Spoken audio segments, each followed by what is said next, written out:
रोहन व कविता दोनों ही स्कूल में बेस्ट फ्रेंड थे। दोनों साथ ही रहते, साथ लंच करते, यहाँ तक कि घर भी साथ साथ ही जाते थे। पर दोनों के बीच प्यार वाली कोई बात नहीं थी। वे आपस में दोस्त ही बने रहना ज़्यादा पसंद करते थे। रोहन अपने यहाँ नाना नानी के रह कर ही पढ़ाई कर रहा था। अब उसकी स्कूल की पढ़ाई पूरी हो चुकी थी। उसे अपने माता पिता के साथ दुबई जाना था। कविता ने रोहन से कहा, अब तो विदेश जाने वाले हो, तो क्या तुम्हें मेरी याद आएगी? रोहन ने कहा, हम दोनों अच्छे दोस्त हैं और अच्छे दोस्त दिल में बसते हैं। मुझे तुम्हें याद करने की जरूरत नहीं, तुम हमेशा मेरे दिल में रहोगी। अब दोनों दूर हो गए। कविता बड़ी हो गई।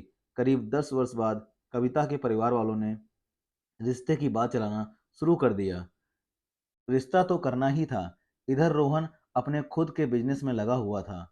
उसके पापा ने पूछा, रोहन, क्या तुम्हें कोई लड़की पसंद है जिससे तुम्हारी शादी की बात कर सकें?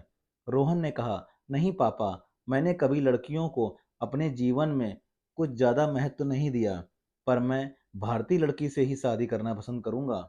इधर कविता की माँ ने भी उससे पूछा, क्या तुम किसी लड़के को जानती हो जो तुम्हें पसंद हो? क्योंकि सभी के जीवन में एक प्रेम होता ही है, ताकि हम तुम्हारे रिश्ते की बात कर सकें। कविता ने भी सेम रोहन की तरह ही जवाब दिया। दोनों ने किस्मत से अनजान थे। कुछ दिनों बाद दुबई में रोहन के पापा को इंडिया से फोन जाता है। उसने कहा, एक रिश्ता है रोहन के लिए, आपको फोटो भेज देता हूँ, आप देखकर बता दीजिएगा। रोहन के पापा ने फोटो रोहन को दिखाई। किस्मत से ये फोटो वाला रिश्ता कविता के घर से ही आया था। फोटो में रोहन सही से कविता को पहचान नहीं पाया, क्योंकि बचपन के दोस्त थे। कविता और रोहन ने दोनों आपस में फोटो देखी, पर पहचान नहीं पाए। दोनों एक दूसरे को फोटो के हिसाब से पसंद तो कर लिया। अब रोहन के परिवार ने इंडिया में ही शादी करने का फैसला करके इंडिया आ गए। दोनों को आपस में मिलने का मौका मिला। कुछ दिनों तक वापस आपस में मिलते रहे, पर किसी ने यह नहीं कहा कि स्कूल में कोई दोस्त रहे थे।